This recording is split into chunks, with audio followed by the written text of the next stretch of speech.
नमस्कार दोस्तों।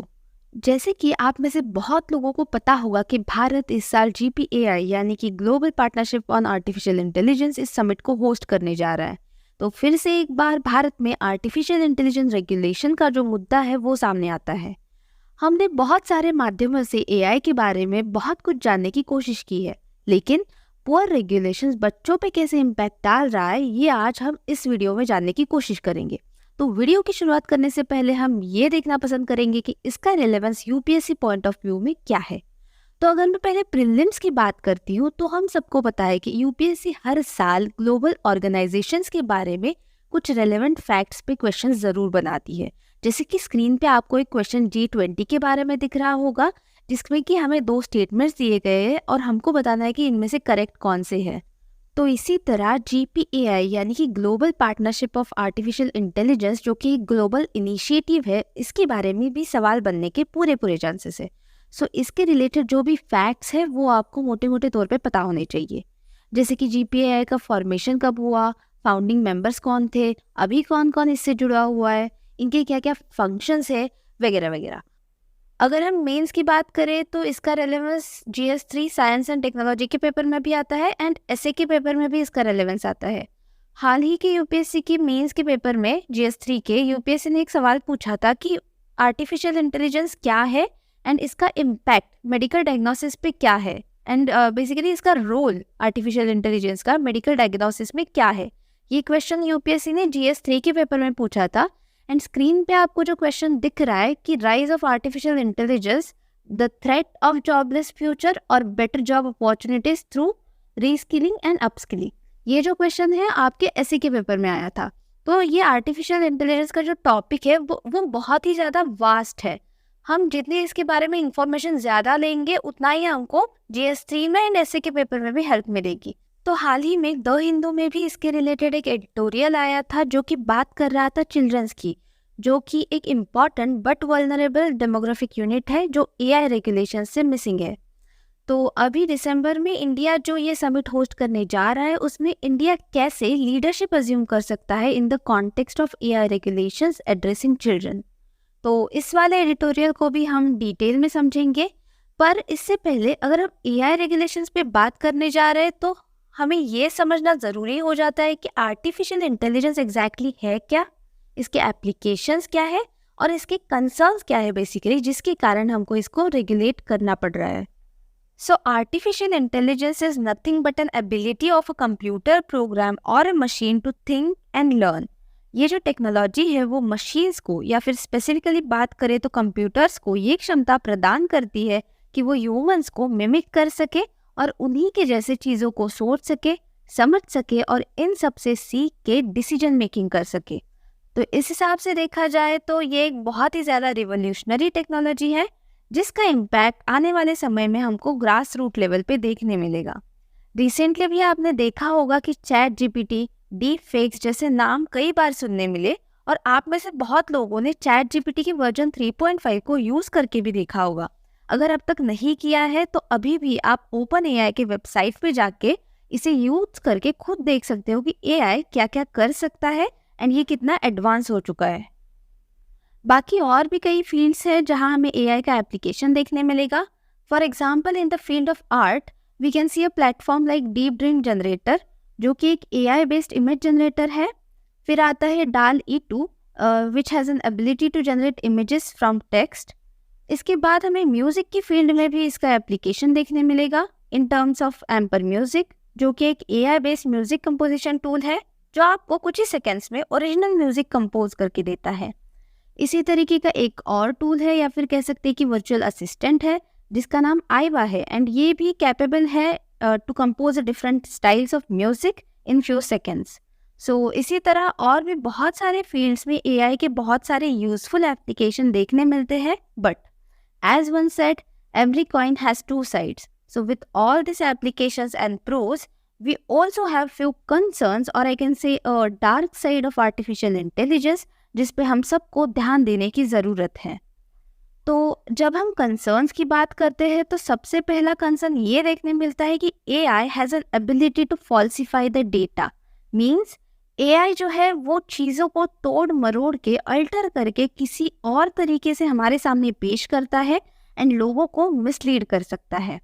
इसी सेम चीज़ का यूज़ हमें रिसेंटली रेसलर प्रोटेस्ट के टाइम पे देखने मिला। तो स्क्रीन पे आपको दो इमेजेस देखने मिल रही होगी।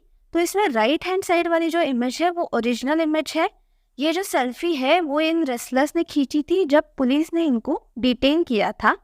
फिर इन्होंने ये सेल्फी ट्विटर पर अपलोड कर दी और फिर किसी ने इस इमेज को एआई का यूज़ करके मॉर्फ किया एंड इसमें एक स्माइल ऐड कर दी और फिर लोगों को बताया गया कि देखो देखो कैसे ये रेसलर्स प्रोटेस्ट के नाम पे मज़े कर रहे हैं, और फिर उनको बदनाम करने की कोशिश की गई यूजिंग एआई। तो इसी तरीके से अपने पॉलिटिकल एजेंडाज को सेटिस्फाई करने के लिए एआई का यूज़ किया जा सकता है। इसी प्रकार से फेक न्यूज़ जनरेट करके मॉब लिंचिंग जैसे क्राइम्स भी करवाए जा सकते हैं, जिससे हमारे सोसाइटी में डिसहार्मनी क्रिएट हो सकती है। और एक जो सबसे बड़ा इम्पैक्ट देखने मिल सकता है वो है जॉब मार्केट पे। लोगों को जल्दी से जल्दी खुद को अपस्किल करने की ज़रूरत है, because AI is not going to take your job but a person knowing AI will definitely do. Now अगर हम आर्टिफिशियल इंटेलिजेंस के स्ट्रैटेजिक इम्पोर्टेंस के बारे में बात करें तो for the next financial year India का जो 6.5% टारगेटेड जीडीपी है, माना जा रहा है कि इसमें से 10% जो कंट्रीब्यूशन है वो आर्टिफिशियल इंटेलिजेंस का हो सकता है। And AI is also expected to add around $500 billion to the Indian economy by the year 2025. Now, for this year, as a chair of GPAI Summit, there are certain expectations from India, and इसी context में हमारे जो honourable prime minister है, recently उन्होंने एक global framework की मांग की थी for ethical expansion of artificial intelligence. And considering the huge amount of data that India can generate, हमारे पास डेफिनेटली एक बड़ी अपॉर्चुनिटी है to set a policy example for all the global south. So now अगर हम GPAI की बात कर रहे हैं तो प्रीलिम्स पॉइंट ऑफ व्यू से GPAI से रिलेटेड जो भी फैक्ट्स है उन्हें भी समझना ज़रूरी हो जाता है।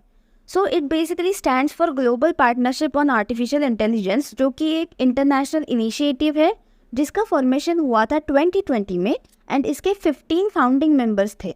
तो ये जो 15 कंट्रीज़ हैं इनके नाम आपको ऊपर ऊपर से पता होने चाहिए, बिकॉज जब बात प्रीलिम्स की आती है तो यूपीएससी ने इस प्रकार के क्वेश्चंस पहले भी पूछे हैं। लाइक फॉर एग्जांपल कोई एक इंटरनेशनल ऑर्गेनाइजेशन है, so UPSC can ask like which of the following countries are the member countries of this organization, or maybe it can also ask like which of the following country is not a part of XYZ international grouping. So इसलिए आपको ये जो 15 member countries है उनके नाम मोटे मोटे तौर पे पता होने चाहिए। नाउ आज के समय में GPAI के 29 मेंबर कंट्रीज है, एंड एवरी ईयर किसी एक मेंबर कंट्री के पास इसकी प्रेसिडेंसी होती है, which is much like G7 countries.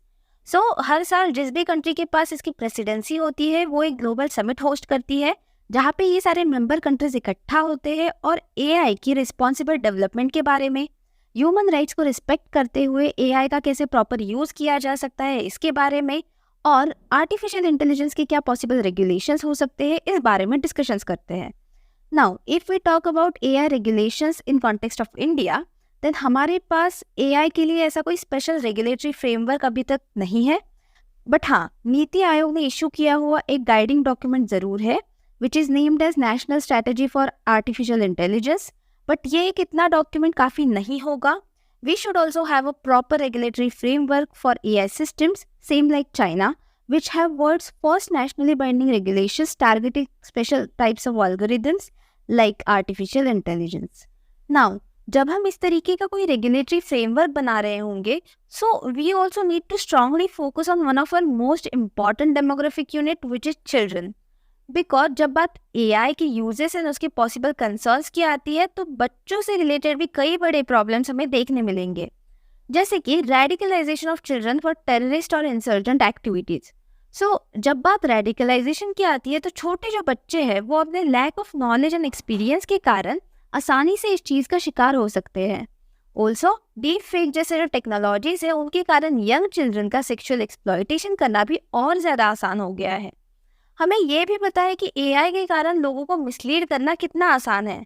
Human traffickers भी AI पावर्ड टूल्स का यूज़ करके बच्चों को मिसलीड कर सकते हैं। और एक जो मेजर कंसर्न देखने को मिल सकता है वो है conversion of social divide into a digital divide. No, when I say social divide I am talking in the context of divide between rich and poor.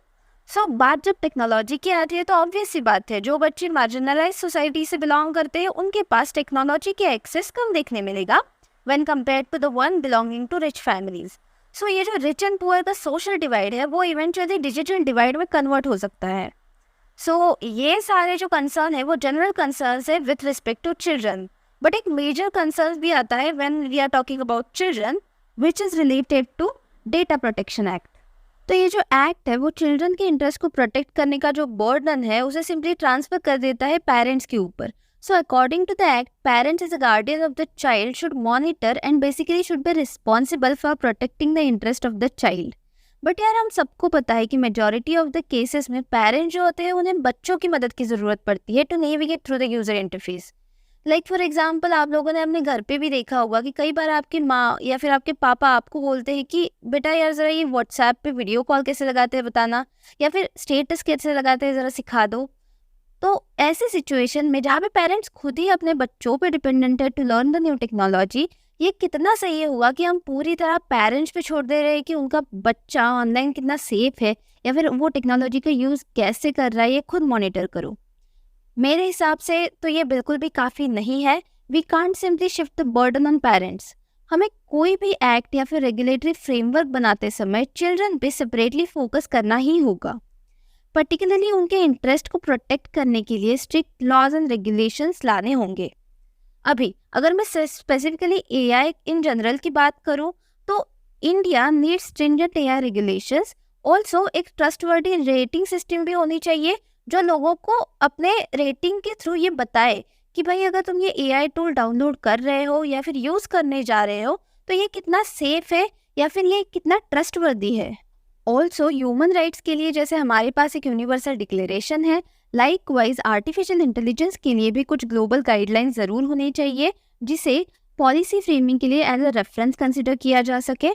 And at the end, we definitely need enforceable ethical principles for AI deployment and AI use. So that's it for today, guys. अगर आपके मन में भी AI के related या फिर AI regulation के related कोई थॉट्स है, कोई सजेशन है, तो definitely let me know in the comment section. And thanks for watching.